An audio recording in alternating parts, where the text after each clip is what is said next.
Bienvenidos a su canal Alza il volume de la tua fede, donde meditamos, reflexionamos el Evangelio de cada día a la luz y a la óptica de la tradición, el magisterio de la Santa Iglesia Católica, la única iglesia que porta las llaves del reino de los cielos. Bienvenidos. Hoy el Evangelio de Mateo nos habla desde el versículo 23, fracción 23-26, que es una fracción que hace parte del discurso de Jesús en el templo. Vamos a quedarnos con la fracción 23, que es la que encierra dentro de esta misma fracción, esta breve fracción, encierra la dinámica del contenido sujeto en cuanto al propósito de nuestro Señor Jesucristo, que ya lo vamos a ver, y que la iglesia lo ha entendido desde el magisterio perfectamente, porque la iglesia, pues ustedes bien saben que es la portadora de la verdad. Mire cómo dice: ay de ustedes, maestros de la ley y fariseos hipócritas, que pagan el diezmo de la menta, del hinojo y del comino, y descuidan lo más importante de la ley, la justicia, la misericordia y la fe. Esto hay que practicar sin omitir aquello. Palabra del Señor. Gloria a ti, Señor Jesús.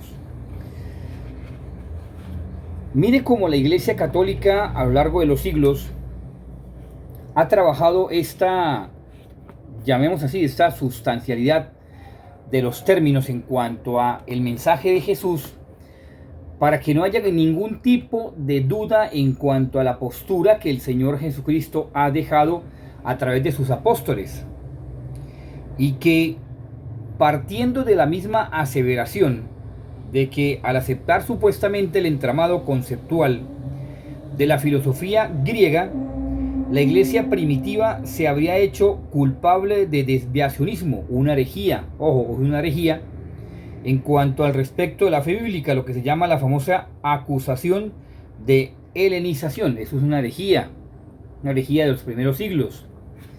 Aquí es importante entrar en detalle. ¿Por qué? Porque si bien es cierto que el sostén de la iglesia está en cuanto a la colegialidad y en cuanto al sentir apostólico, en donde se ha puesto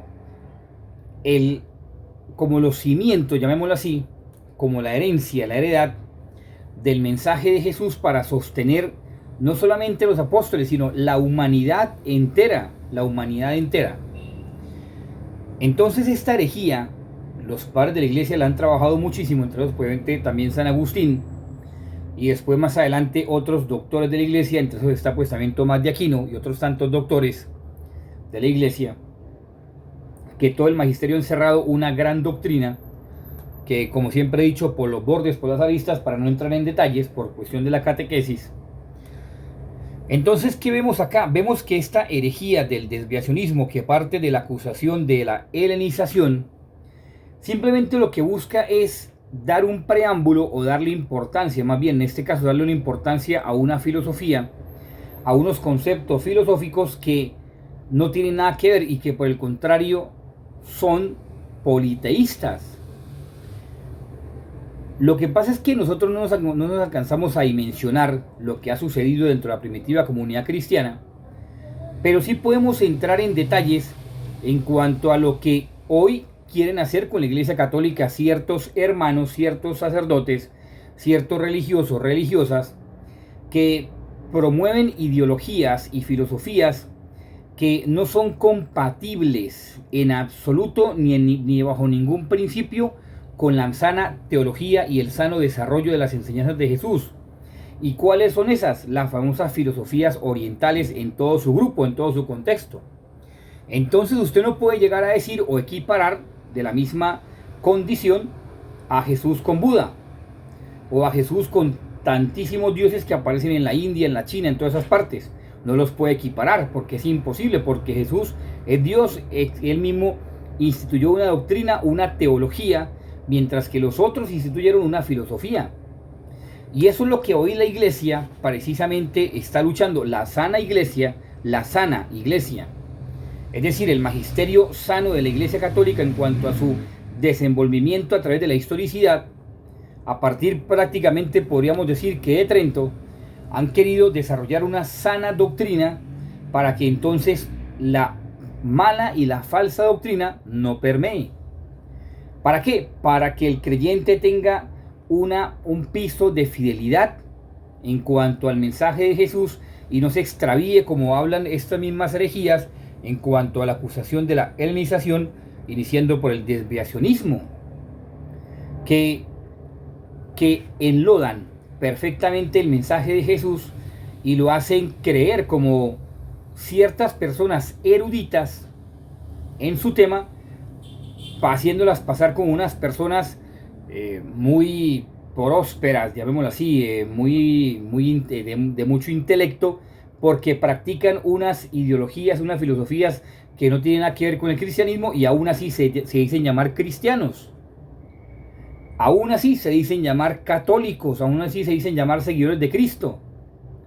Y es aquí donde entra el desarrollo de teología, como le dice también la parte dogmática, una sentencia de ciertos dogmas, que dice la especialidad y la especialización en cuanto a la relación de la teología científica con la Iglesia, bajo su objeto formal de la teología, simplemente se basta o se distribuye en cuanto al entendimiento de las normas, en cuanto a las normas objetivas, subjetivas de toda la creación, para dar razón de la existencia de Dios y al mismo tiempo proveer al creyente la realidad que se contiene o contenida en las Sagradas Escrituras, que también se puede corroborar en la misma realidad de la creación y todos los demás ambientes. Es decir, es mucho más largo, mucho más extenso, pero me quedo solamente ahí en esa parte. ¿Por qué? Porque es que si ustedes y yo, como creyentes, seguidores de Cristo, no afianzamos nuestra fe en la sana y verdadera y única doctrina, pues simplemente llegarán ustedes que el sacerdote me dijo que hiciera yoga, que el sacerdote me dijo que, o el obispo, o que el religioso, o que el laico comprometido me dijo que no, que además de junto con el rosario hay una tendencia hacia el hinduismo, entonces de repetir ciertas frases, como jaculatorias en nuestro ambiente teológico, que simplemente sirven para llevar supuestamente a la perfección el alma. Y entonces creen en la reencarnación, creen un poco de cúmulo de cosas que la gente que no está consciente de su fe, pues cae facilito, porque le venden esa imagen de una teología bastante permisiva, que no conduce sino al infierno, no conduce sino a separarse de Dios. Mire, algo tan simple como el famoso karma. Cuando yo escucho un cristiano decir karma, dice, un momento, eso dentro del cristianismo no existe. O que supuestamente oraciones trascendentales por allá sacadas del hinduismo, del budismo, de todas esas cosas, del brahmanismo, de toda esa gente, es que estuvo 5.000 años antes de Cristo, sí, pero usted sabe lo que afirma el dogma de fe con respecto a esas teologías, perdón, a esas filosofías, que no son teologías. Otro día explicaré con más detenimiento lo que eso significa, porque eso no es obra de Dios. El que le diga a usted que el hinduismo, el budismo, el brahmanismo, todos esos poco de corrientes y poco de culturas que se han ampliado, pertenece a Dios, es un gran mentiroso, es un total mentiroso. Y encima de eso la quieren conjugar con el cristianismo. Entonces va usted a misa y entonces después hace flor de loto. Va usted a misa y entonces después empieza meditación trascendental. Y bueno, en fin, un cúmulo de cosas. Inclusive han metido a la Virgen María en ese campo que hasta le han inventado hasta una advocación o varias advocaciones. Y uno dice hasta dónde es capaz de llegar las tuyas. Bueno, no son ellos, uno sabe. Es Satanás a través de ellos utilizándolos para generar división. Bueno, ya con este análisis de la patrística, del magisterio, ahora sí, teniendo en cuenta ese desviacionismo y en cuanto a esa acusación helenística o de la helenización, que quería simplemente buscar dioses y buscar sabiduría y cosas eruditas que no hacen parte de nuestra realidad católica, y dicen, uy, no, es que el padre mire como ora y hace yoga, mire tal cosa. Bueno, en fin, o mire este obispo, o mire este religioso, esta religiosa, uy, cómo ora de bonito esta cuestión, y lo veo haciendo yoga. Inclusive en comunidades religiosas yo he visto que los invitan a hacer enneagramas, cosas de, bueno, hasta ahí me quedo para entrar en el evangelio, para no causar tanta controversia. Bueno, simplemente no es controversia, sino es cuestión de formación en la catequesis para que se sustente la verdadera fe y sustente lo que han vivido nuestros padres, es decir, la patrística, en cuanto al sostenimiento de la fe, de la radicalidad de la fe, para que se aprecie cada vez más la lucha que se ha tenido por conservar la sana doctrina y que lo que dice Cristo es cierto, que mi iglesia no prevalecerá. Bueno, ahora nos vamos a quedar con esta palabra que dice que pagan el diezmo de la menta. Bueno, que pagan el diezmo. Hay de ustedes, maestros de la ley y fariseos hipócritas, vuelve a repetirlo, que pagan el diezmo. Ahí me quedo. Porque resulta que Mateo, en toda la extensión de lo que es pagar el diezmo, de paso, gente, aclaro una cosa importante, que mucha gente se basa en el diezmo y que muchos protestantes, eso sí, cada mes al pobre cristiano, pues ni siquiera cristiano, al pobre hereje, le sacan el 10% de tajada. Bueno, cosa que la iglesia no ha afirmado así, pero bueno. Vea, que pagan el diezmo, ahí me quedo. Resulta que Mateo, escuchando de Jesús utiliza la palabra másara, que viene de la acción zar. Que la acción zar trataré de explicarla más adelantico, pero me quedo con másara. ¿Qué es másara? Másara no solamente es pagar el diezmo, porque puede estar dentro de tantos caracteres que tiene la palabra másara. Uno de tantos puede significar pagar el diezmo, sí, puede ser por la acción sustantiva en cuanto a su determinación, pero bueno, no voy a entrar en detalles. Simplemente voy a tratar de explicar el conglomerado general de la palabra másara, para entonces hacer o poder entender a Jesús, que nos está también indicando a ustedes y a mí esa radicalidad, y con esa, no se puede decir como rabia, podría ser rabia, pero no es como rabia, porque, bueno, Jesús fue verdadero hombre, verdadero Dios, pero como con ese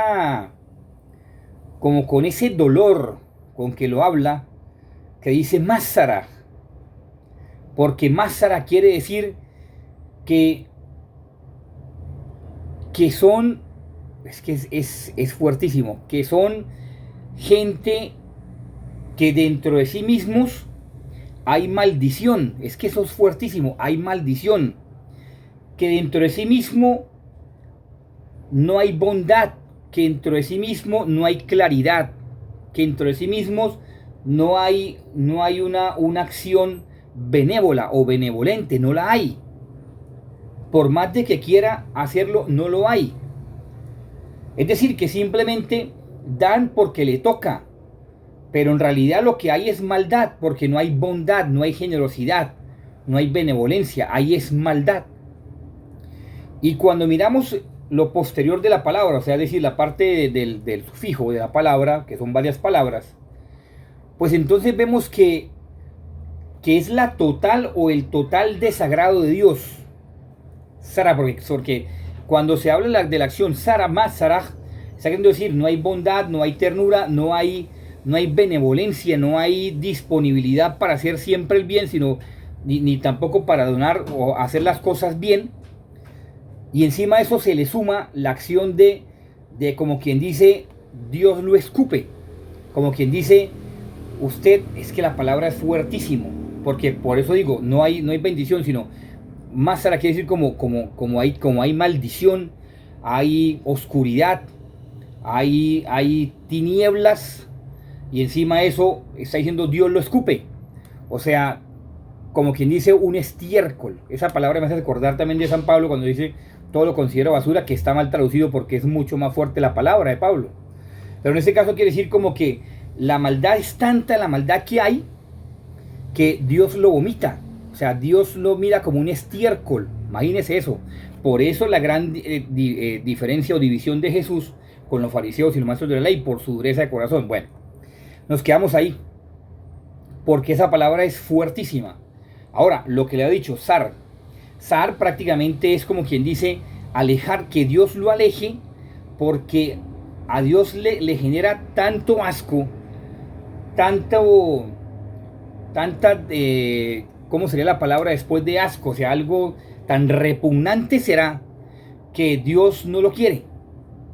O sea, Dios, lo que esa persona haga, lo que esa persona ofrezca, lo que esa persona haga y haga pues, supuestamente por su donación, Dios no lo quiere. O sea, le produce asco, le produce repudio.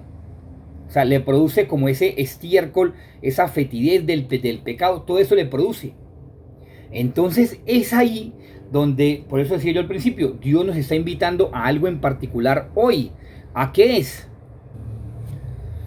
A que seamos capaces de observar si en realidad lo que ustedes y yo estamos haciendo, lo estamos haciendo de corazón. Si en realidad lo que ustedes y yo estamos promoviendo, que es el seguimiento a Cristo, lo estamos haciendo de corazón. En fin última, ya para ir cerrando esta meditación del día de hoy, que lo que ustedes y yo vayamos a hacer o hagamos, lo hagamos de corazón, es decir, que esté acompañado de esos signos de benevolencia, de esa acción benevolente, caritativa, bondadosa, que permita reconocer en esa acción a Dios, que permita reconocer esa acción a Dios y que a Dios le agrade, porque de lo contrario estaremos simplemente perdiendo el tiempo, porque parte de la mala acción del hombre, el querer complacer a las demás personas, o complacer no, simplemente querer mostrar una fachada de que, uy, cómo es caritativo, cómo dona, cómo hace esta cosa, cómo hace lo otro, y sencillamente su corazón está más podrido que cualquier cloaca. Qué pena la palabra, pero más o menos así referente al Evangelio. Bueno, pidamos entonces a la Virgencita María, el día de hoy, que nos cubra con su manto maternal de amor, que nos lleve dentro de su inmaculado corazón y nos libre de la astucia de Satanás del maligno, para que lo que hagamos en realidad lo hagamos para gloria de Dios, para que Dios se sienta complacido de nuestros actos y que sirvan primero para la gloria de Dios y para nuestra propia santificación. Que San José nos libre también de la acción del maligno Satanás, para que nos enseñe a hacer actos de bondad, y que nuestro ángel de la guarda, ustedes y yo le permitamos, para que nos siga inspirando, para que hagamos siempre la voluntad de Dios.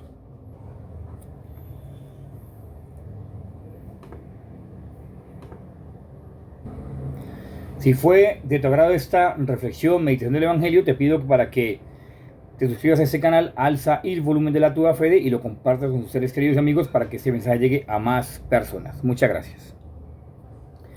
También, si deseas, además de orar por esta obra de evangelización, colaborar desde la parte económica, y te ves que lo puedes hacer, aquí está este número con estas dos plataformas aquí en Colombia, Nequi o DaviPlata, y gracias por tu donación, contribución. Así como también, si deseas hacer tu donación a través de esta cuenta de ahorros de vivienda desde Colombia o cualquier parte del mundo, la puedes hacer. Muchas gracias, Dios te bendiga, la Virgen te acompañe y San José te cuide, que tengas un muy feliz día al lado de tu ángel de la guarda. Que estés bien.